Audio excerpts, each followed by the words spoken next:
Kính chào quý cô bác anh chị và các bạn quay trở lại kênh đồng hồ sinh nhật Bảo Lộc. Thì hôm nay em sẽ giới thiệu cho quý anh chị và các bạn hai mẫu đồng hồ nam và hai cái Zippo. Trong lô em về thì đâu cũng được mấy chục cái Zippo á, thì em lựa ra từ từ rồi em giới thiệu cho quý vị. Thì đầu tiên là một mẫu đồng hồ nam. Đây là một mẫu đồng hồ có thương hiệu là Aramid. Aramid là một cái thương hiệu thời trang và mỹ phẩm của nam rất là nổi tiếng ở bên Nhật. Thì hàng năm họ đều có đặt những cái lô đồng hồ giới hạn để họ bán. Thì lô này là lô giới hạn năm 2018. Từ năm 2010 trở đi là những cái đồng hồ của mẫu Aramid đều là được sản xuất tại Trung Quốc, made in China. Nhưng mà chạy máy thì máy là của Nhật. Đây bà con ta thấy là máy của Nhật. Thì em này là được một cái lớp màu vàng hồng rất là đẹp. Mặt là mặt màu xanh đen. Ánh lên cho ta thấy là màu xanh đen đó. Thì đồng hồ này là chạy 6 kim. 6 kim đều hoạt động hết. 3 kim nhỏ là chạy thứ ngày tháng. Còn ở dưới góc 6 giờ là lịch trăng sao, chạy ngày và đêm. Tất cả đều hoạt động hoàn hảo. Độ mới em này còn rất cao. Dây da khóa nguyên zin Aramid. Dây trong còn rất mới.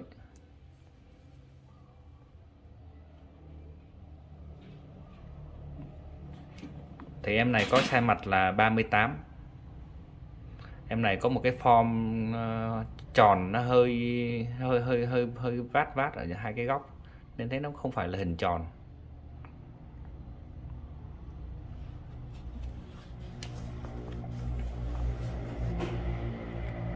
Thì đây mẫu này lên tay.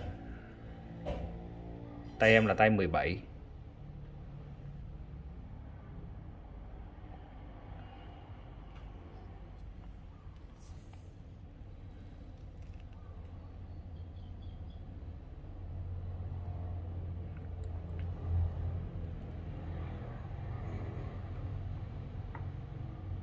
Mẫu này thì bên em đang bán với giá là 1.350.000 cho một mẫu trăng sao và chạy full 6 kim. Tiếp đến em sẽ giới thiệu cho quý vị và các bạn một mẫu đồng hồ của thương hiệu của Mỹ, Elgin.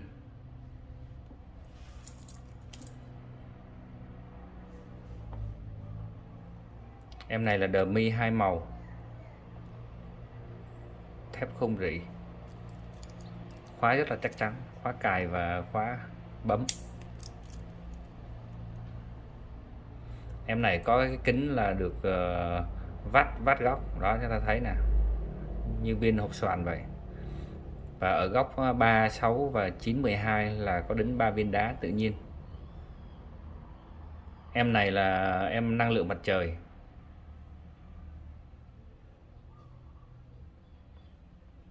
Diamond Solar.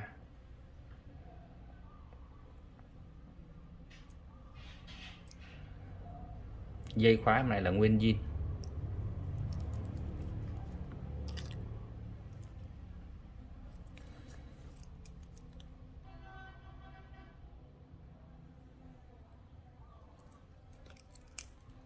Đằng sau là thông số của em đó này.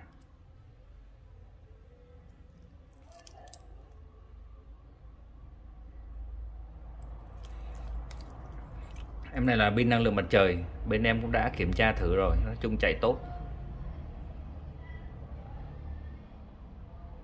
Pin vẫn còn rất là tốt. Tất cả các chức năng hoạt động hoàn hảo. Lịch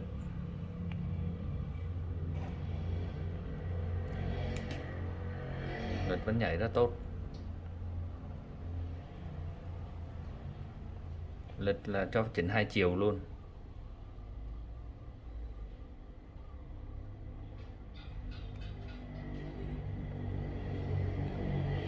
Mẫu này buổi tối sẽ ra ngoài tối sẽ có ánh sáng là Cái mặt là dạ quang toàn bộ nhé, full dạ quang ở trên mặt,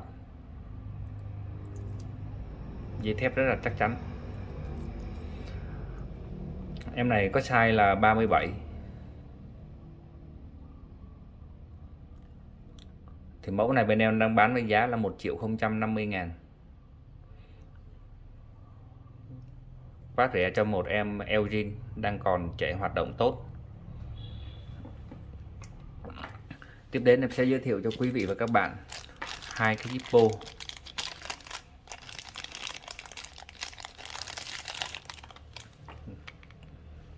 Đây là cái Zippo bằng đồng, phây xước, xung quanh được bóng, chỉ có một số vết chày lấn cấn.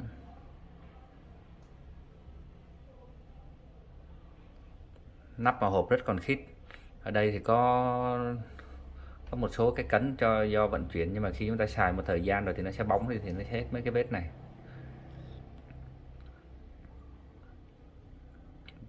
Bàn lề còn rất ngay ngắn, nắp vẫn rất là khít.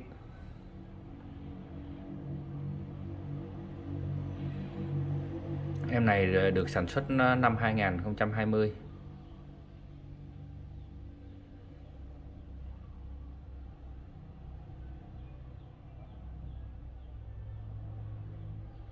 Em này là được sản xuất vào tháng 10 này, tháng 10 năm 2020. Em này đít lồi nên thấy em này là hàng xuất Nhật. Chỉ trên nắp là có một số vết lấm tấm.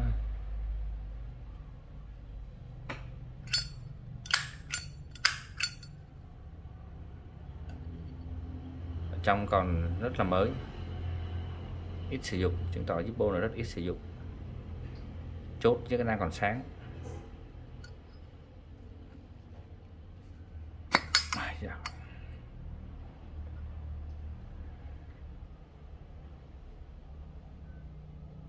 Em này vỏ ruột là trùng luôn nhá, chỉ có lật mấy tháng thôi.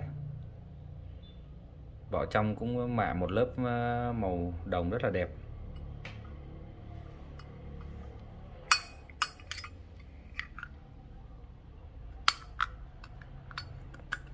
Vỏ rất là khít, bánh xe rất là bén. Bản lề vẫn còn rất là cứng, nói chung độ rơ này cho phép.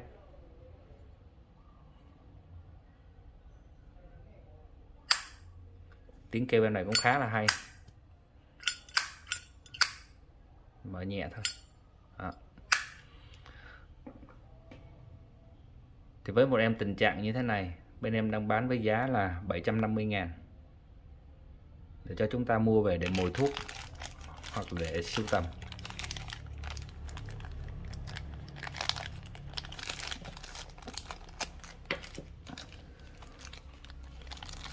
Tiếp đến là một em Zippo có họa là họa tiết rất là đơn giản.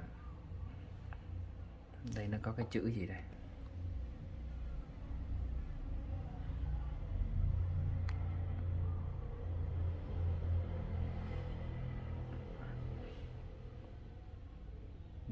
Zippo này thì cũng còn là rất là đẹp, chưa có bị cấn móp,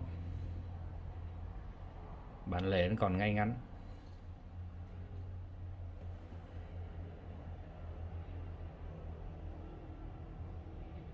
Em sẽ quay rất là kỹ xung quanh cái Zippo.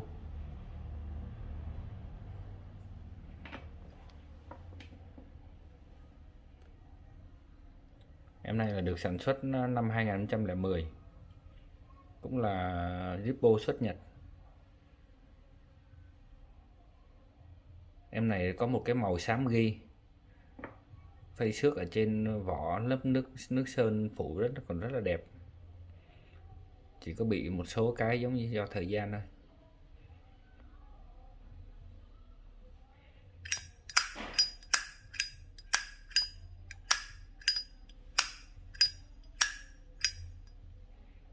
Trong em này cũng rất là mới, chốt chiếc vẫn còn rất là sáng, nắp vẫn rất là sáng. Em này sử dụng vẫn rất là ít, bánh xe rất là bén.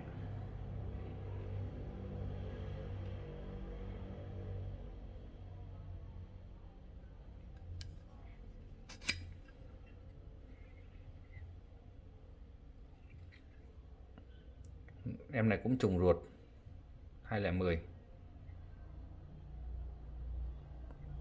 Cốt cái ép này còn rất là sáng, chưa có bám bụi bẩn.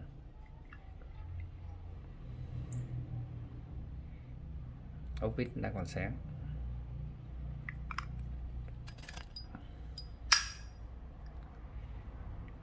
Đây chỉ có một cái vết xước nhỏ nhỏ nhỏ ở đây.